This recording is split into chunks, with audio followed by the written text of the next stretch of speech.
Bayan kammala zazzafan shirin fim ɗin labari na sashi na 14 episode 13. Tabbas kwarai da gaske a yanzu haka shirin fim ɗin labari na sashi na 1 episode 1 zai dawo muku ne a wannan sabuwar shekarar, wanda a yanzu haka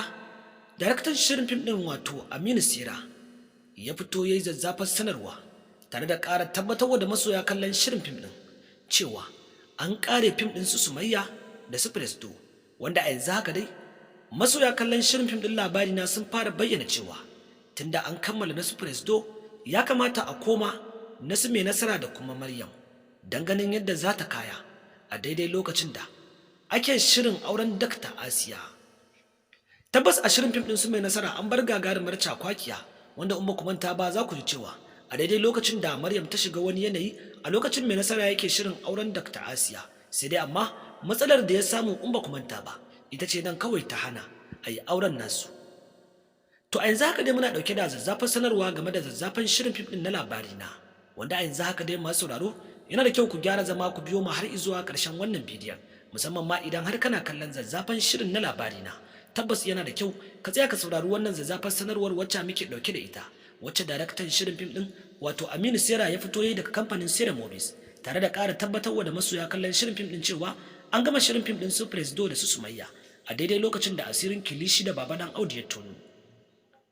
Sai dai amma kafin nan muna mai ƙara roƙonku idan wannan shine zuwanku na farko wannan shafin namu mai albarka na Kannywood TV, kafin ku wuce wannan bidiyo ku daure ku je ku danna mana subscribing sannan ku danna ƙararrawa, domin ta haka ne za ku dinga samun dukkanin zafafan sharhinmu da kuma zafafan labarai da ma ingantattun bidiyoyinmu wanda za mu ke kawo muku da zarar mun ɗora.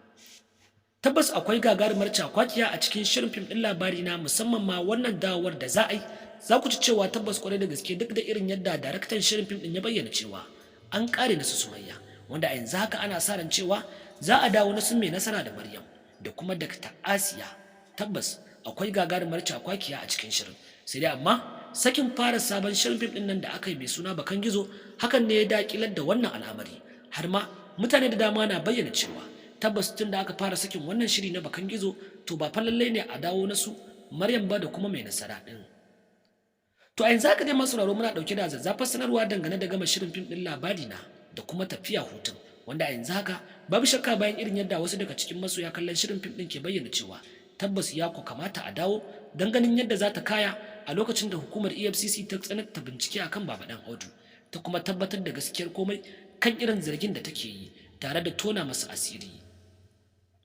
wanda hakan ya tabbatar da cewa tabbas akwai cakwakiya a nan gaba, sai da aka zo daidai lokacin da Maryam da kuma wato tabbas mai nasara za su fara taka rawar gani a cikin shirin fim din, sannan aka dawo nasu Presdo, wanda gashi a yanzu haka shi ma nasu Presdo a daidai lokacin da zai yi dariya a lokacin da matarsa ta samu juna biyu. Haka zalika ita ma Sumayya a daidai lokacin da ya kamata a ce ta yi dariya ta kuma nuna farin ciki dangane da irin yadda asirin Kilishi ya tono bayan diminta ta cika, sai gashi an gama shirin. Tabbas a yanzu haka masoya kallon shirin fim din da dama ke ƙara bayyana cewa a hakikanin gaskiya ya kamata a dawo nasu Sumayya nan ba da jimawa ba, sakamakon kasancewar kada wasu su manta inda aka tsaya don ci gaba da ganin yadda za ta kaya, sannan su kuma ga irin gwagwarmayar da za ta faru a nan gaba. Mu da yanzu haka muka kawo muku ƙarshen wannan cikakken sharhin namu. Babu shakka masu sauraro don ci gaba da samun zazzafan sharhin mu da kuma kanin cikakkun labarai da ma sababbin bidiyoyi wanda za mu ke kawo muku dangane da shirye-shiryen fina-finan Hausa. A yanzu haka muke mai ƙara tunatar muku da ku dai kawai kada ku manta ku ci gaba da kasancewa da mu a wannan shafin namu mai albarka ta hanyar danna mana subscribing kamar haka, sannan ku kuma danna ƙararrawar, domin ta hakan ne za ku ringa samun bidiyoyin namu kai tsaye da kuma zafafan labaran da ma ingantattun sharhin namu waɗanda za mu ke ci gaba da kamukun da zarar mun ɗora kan shirye-shiryen fina-finan Hausa, musamman ma zazzafan shirin na labari na da kuma wato wata shida da kuma shirin fim ɗin garwashi da zazzafan shirin nan da aka tafi hutu na mai shadda wato gidan sarauta. Babu shakka za ku iya bayyana mana ra'ayinku a comment section dangane da irin abubuwan da za ku ke ganin cewa tabbas kwarai da gaske sun kamata a yi a cikin shirye-shiryen fina-finan Hausa, da kuma irin abin da ke burge ku a cikin shirin na labari na, da kuma irin yadda kuka ga tabbas Kilishi bayan asirin ta ya tonu irin hukuncin da kuke so ku ga cewa an yanke mata. Mun gode da kasancewa da mu da kuke yi a koda yaushe a wannan shafin namu mai albarka, wanda a yanzu haka ku dai kawai masu sauraro muke mai ƙara tunatar muku ku ci gaba da kasancewa da mu har zuwa bidiyo na gaban. don ci gaba da samun zafafan labaran namu da kuma cikakkun sharhin da zarar mun ɗora. Mun gode.